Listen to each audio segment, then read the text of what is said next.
नमस्कार, मी दीप्ती रेसिपीमध्ये आपलं स्वागत आहे। आज मी रविवार आहे आणि कालचा बिझनेस काय एवढा खास नाही झाला, 120 रुपये फक्त झाला। तर ओके, चढ उतार तर चालूच असतात आपल्या जीवनामध्ये। आपण कोणत्या बिझनेस तोडला तर कमी जास्त तर होतंच, जास्त आलं तर आपल्याला आनंदच येतं, पण कमी झालं दुःख देखील जास्त मानून घ्यायचं नाही। काय का होणार, एकदम रिकामी जाण्यापेक्षा काहीतरी झालं नाही याचा आनंद नेहमी मानायचा। आणि आज रविवार आहे, त्यामुळे आज आहे 14वा दिवस। आज मी काय काय बनवते तुम्हाला दाखवते। चला, ते तुम्हाला माहिती आहे, मी चाय तर नेहमी बनवतेच। आज बनवले आंबोळ्या, आपली इडली आणि खोबऱ्याची चटणी आहे आणि सोबत सॉस देखील ठेवलेला आहे। कोणाला सॉस आवडला तर ते लोक सॉसच्या प्रमाणे, म्हणजे कसं आपण घरच्यासारखं घरी जसं आपण खातो आवडीप्रमाणे, त्या आवडीप्रमाणे आपण त्यांना देऊ शकतो कोण कसं। आणि आजचं मी बोर्ड काय लावलं ते तुम्हाला दाखवतो। मी काय मेनू ठेवला आहे तो, आणि मी आज बोर्डामध्ये किंमत देखील वाढवलेली आहे।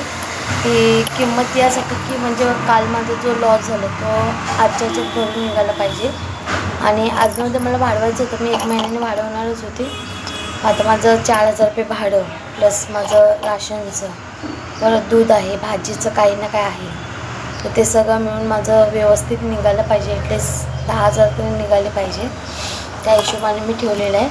तर तुम्ही पाहिलं की मी काय काय मेनू ठेवले।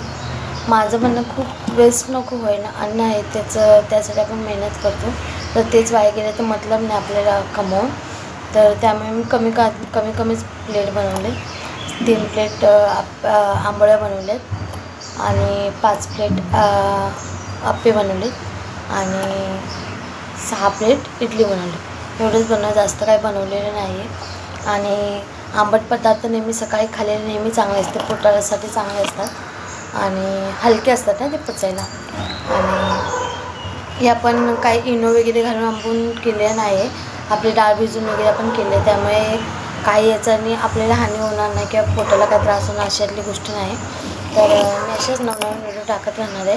आणि माझ्या चॅनलला, यूट्यूब चॅनलला लाईक करा, शेअर करा, कमेंट करा आणि बेल आयकॉनचं बटन दाबायला अजिबात विसरू नका। सबस्क्राईब देखील करा आणि असंच बिझनेस चालत राहणार आहे। चढ उतरता आयुष्यात आपल्याला असतातच त्या हिशोबाने। तर माझे व्हिडिओ तुम्हाला कसे वाटतात मला नक्की कमेंटमध्ये कळवा, कारण की तुमच्या कमेंटमुळे मला उत्साह येतो की बाबा माझं काय चुकते किंवा मला काय चेंजेस केले पाहिजे। ओके, असं काय हरकत नाही की तुम्ही लहान असो माझ्यापेक्षा किंवा मोठे असो, आपण कोणालाही कोणी सल्ला दिलेला तो ऐकायचा। जरी आपल्या मनात थोडंसं वाईट वाटलं तरी काय हरकत नाही, तो नेहमी आपण चांगल्या इंट्युशनने घ्यायचा। त्यामुळे मी असेच छान व्हिडिओ बनवत राहणार आहे, तुम्हाला पण एक आयडिया देत राहणार आहे आणि रेसिपी मी लवकरात लवकर टाकत राहणार आहे। नवीन व्हिडिओ काय बनवेन त्याची। अजून मला खूप काय नाश्त्याचे पदार्थ बनवायचे, पण कसं सकाळचं मला एवढं पॉसिबल होत नाही। जेवढे पॉसिबल होतं तेवढे मी करते, कारण की माझ्या मिस्टरांचं घरातलं टिफिन वगैरे पण मला ट्राय करून मला हे करावं लागतं। त्यामुळे मी स्टार्टिंग असल्यामुळे मी थोडेफार करते।